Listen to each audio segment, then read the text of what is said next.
a handful of universities in the country where professional opera training flourishes.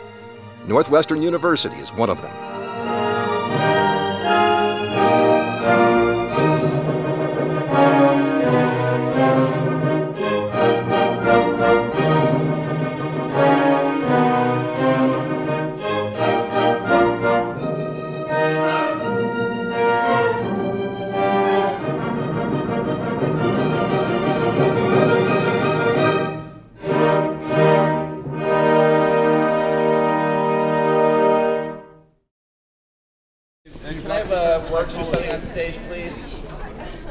Jay Lesenger is the director of Northwestern University's opera program in the Beanan School of Music.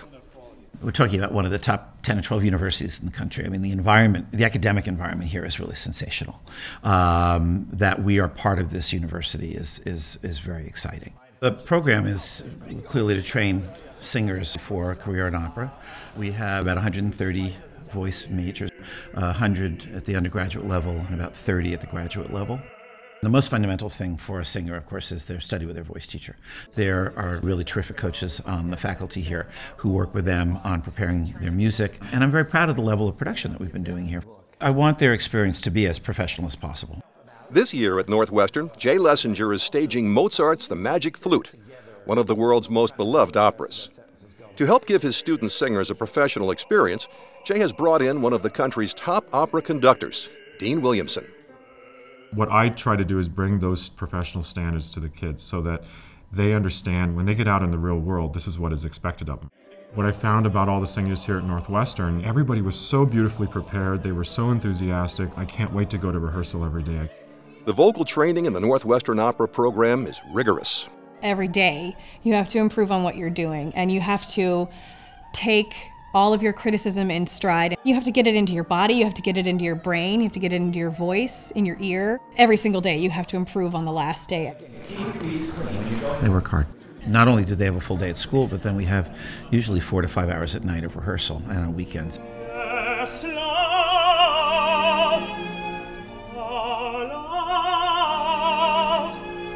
Opera singers must develop a powerful vocal instrument. On stage, their singing is not amplified.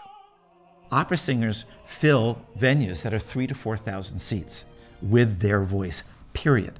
No miking, nothing. Over an orchestra, anywhere up to 125 players. Those 2 little chords down there are filling that theater with sound. Being cast in a lead role can be an important step for a student singer. You want to be able to get a lead role in one of the productions. That's the feather in your cap. This is why I came to Northwestern. And they trusted me enough that they not only accepted me to the program, but they gave me a lead in the role.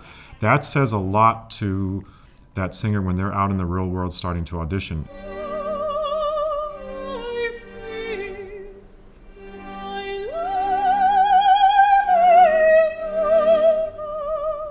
Pamina, everybody knows. To have that on my resume is indicative of the fact that I can take on a large chunk of music and a very beloved character and hopefully bring her a little bit of myself. As professionals, these highly trained singers will also be judged on their ability to act. When I put you on stage, when I hire you as a singer, I want to know you can act. It's not just about the voice. You have to become a character and have it be believable to your audience. And this Northwestern program does a lot to help us achieve that goal of becoming singing actors. The Opera Workshop is where singers at Northwestern learn the craft of acting.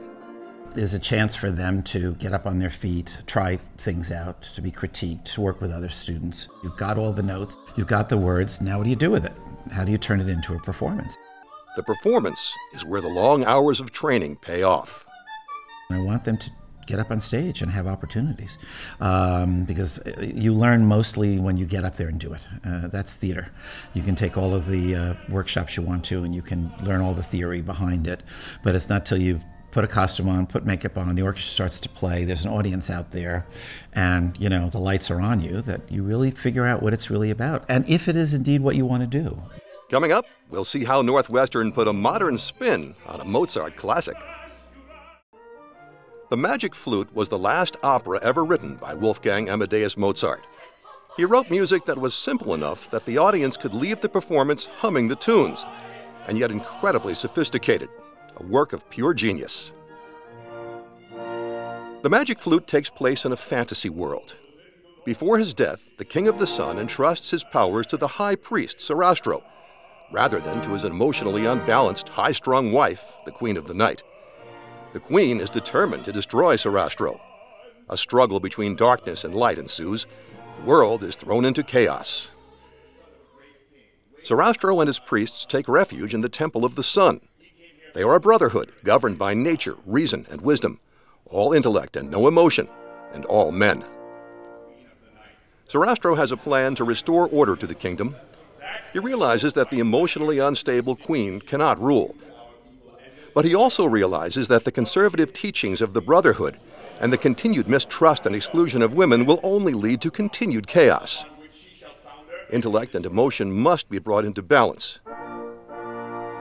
David Govertsen, a second-year master's student, plays Sarastro.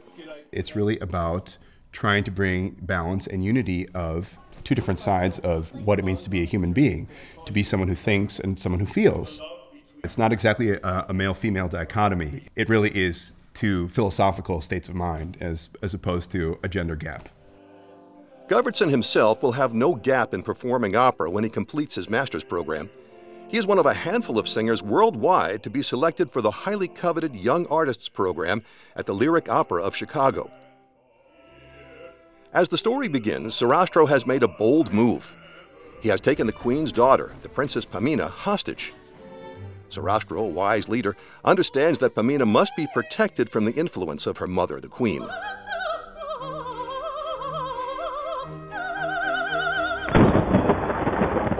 The queen's attendants, the three ladies, conjure up a monster who chases Tamino, a young prince from a neighboring land, into the kingdom. You'll note the monster is a retro robot. Tamino is wearing a Nehru jacket, and the ladies are gussied up in evening attire from the 1960s. What gives? The nature of contemporary opera is really to appeal to younger people who really don't care about the period stuff. I thought, let's bring it forward a little bit. And the look we're looking for is kind of a 1960s Mad Men meets science fiction. Sarastro and his priests are going to be in the full-blown 60s, a slim cut suit, a slim lapel, French cuff shirts with cufflinks, tie bars, skinny ties, flat front, clean pants, wingtips. They're going to be dressed, you know, to the nines. Back to the story. Tamino was overcome with exhaustion as the ladies slay the robot. Rejoice!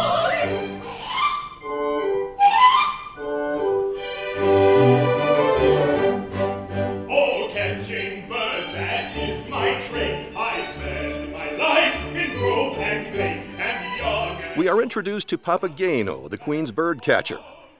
In the midst of the epic struggle between dark emotion and enlightened reason, Papageno offers comic relief. So it was you that rescued me from the monster. Monster? What monster?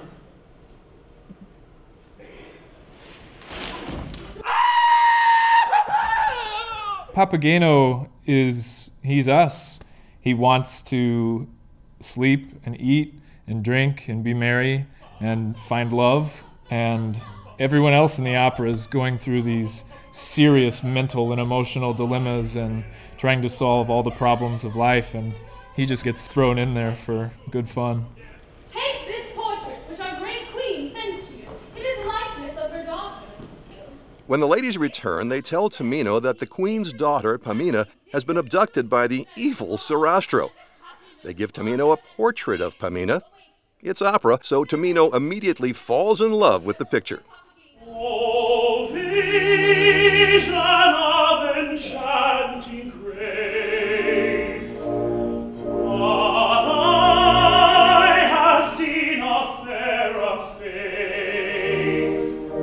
And from the moment I have the picture in my hands, I can't look at anything else. You know, she's just the most beautiful person that I have ever seen, and that is when I sing my first aria.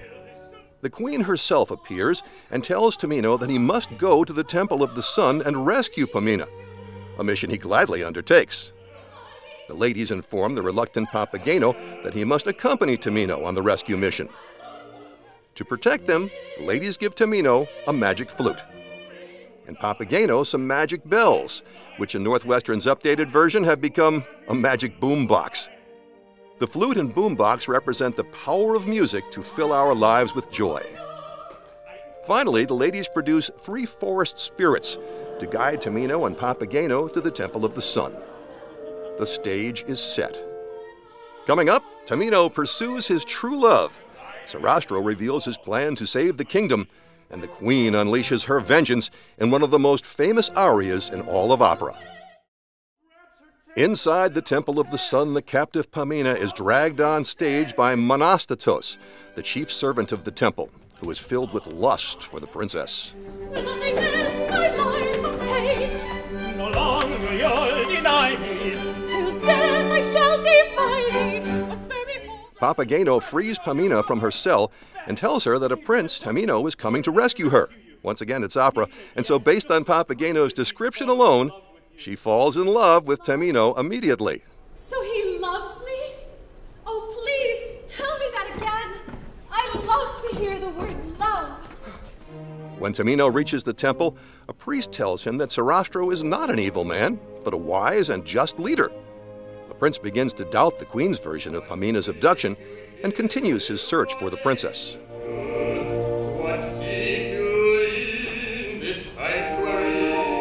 Elsewhere in the temple, Pamina and Papageno are recaptured by Monostatos and his men, but Papageno enchants them with his magic boombox. What tinkles so gaily, what tinkles so clear.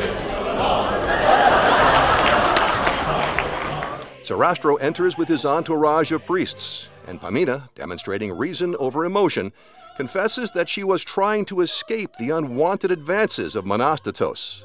Lust pursued me, and so, my lord, I ran away.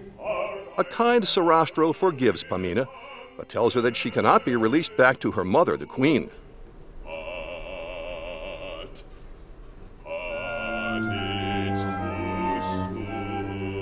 too soon to set you free.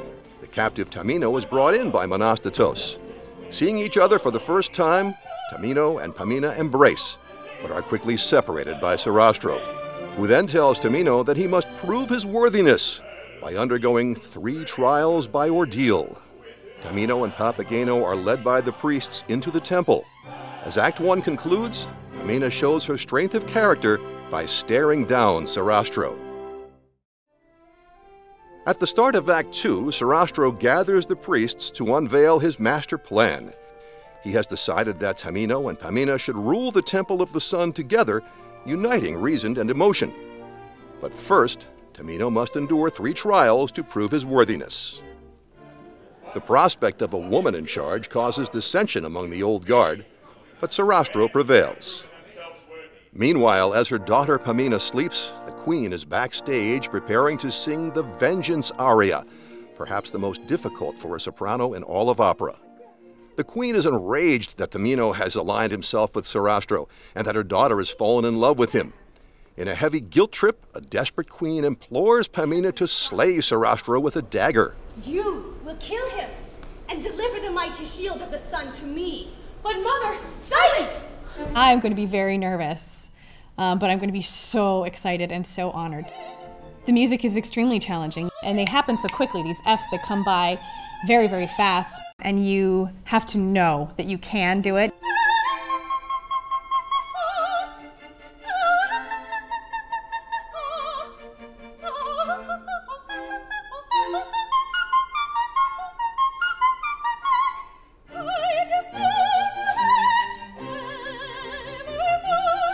You can't ever psych yourself out, because if you do, it's gone. Your moment is gone.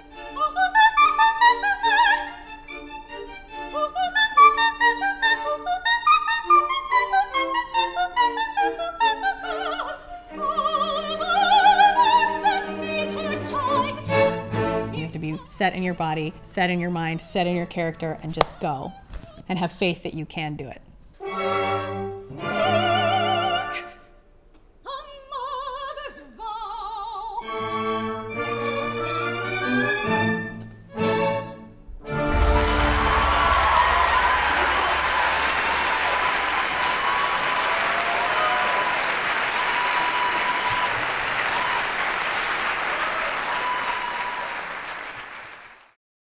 Coming up, with help from the Magic Flute, Tamino and Pamina survive their trials together, and a new order ascends in the Temple of the Sun.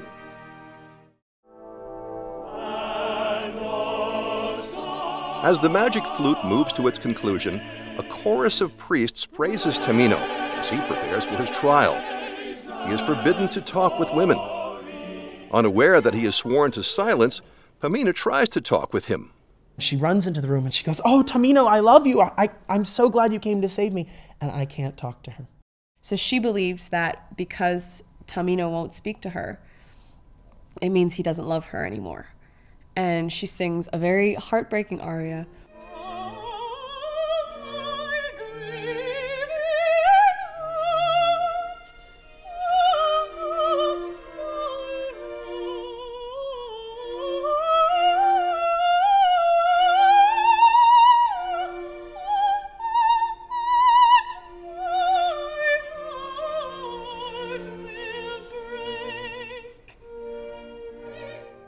In despair, Pamina decides to commit suicide. She's thinking the only possible way out of this situation is to use this knife to kill myself. And she comes very close. She's about to do the deed, and then the wonderful three spirits show up and kindly stop her.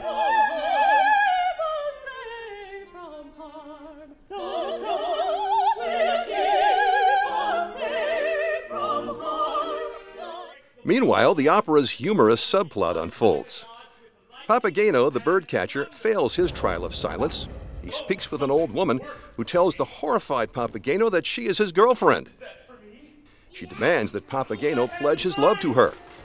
Papageno reluctantly agrees, and the old woman is transformed into the young and pretty Papagena. Papagena! They are separated by a priest, and Papageno, thinking he has lost his bride forever, makes a half-hearted attempt to hang himself. Once again, the three spirits come to the rescue. They remind him to use his magic boombox.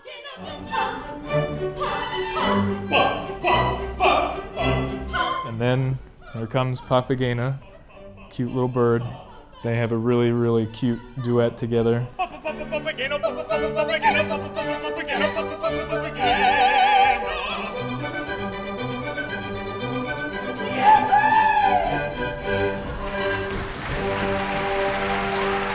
Tamino is now ready to undergo his final trials, one of fire, the other of water. I mean to brave what lies inside. Offstage, Pamina calls for him to wait for her. The priests assure Tamino that his trial of silence is over. He may speak to Pamina. And we embrace, and it's at this point that she tells me how powerful this flute is. She tells me how her father carved it so that the music of that flute can guide everyone through every test they'll ever face in life. She says, "I will lead you into the fire, and together we will pass this test." Pamina leads. Pamina is the strong one. She leads with love, and she leads with conviction. And Tamino plays the flute to keep them safe. And so it takes both of them together to have the courage and the wisdom and the strength together to go through these trials. Fills the sky with light. The queen appears one more time, but the power of the sun is too great. As Sarastro and his priests enter, the queen is cast out into eternal night. Sarastro welcomes the united young lovers. Together, they will lead the kingdom into the light. A balance of emotion and intellect will rule the day. It's great entertainment. You know, the music's pretty, the voices are pretty, the scenery is pretty. Opera's really fun. I want people to, shed a tear and laugh a lot and just walk out feeling great. That's what this is about. Opera's entertainment. It's great art, but it's great entertainment. For the Northwestern Opera program, the Magic Flute is another hit with audiences and the opera students. Just having the opportunity as a young singer to get up there and do it, to get up there and sing this iconic soprano role, and to have the opportunity to really develop that myself is a really wonderful part of the Northwestern program. It's not just about the singing. It's about the acting, it's about the music, it's about the orchestra, it's about the staging, the costumes, the lights, bringing conductors from the outside world having that professional connection, it's just great for building networking. For me, it's been a great experience. They're excellent teachers and coaches, great people to work with, great community of students. Here at Northwest is a great place to test the waters in a very safe environment to decide if this is what you want to do. Do you love singing? It lays the foundation for discovery.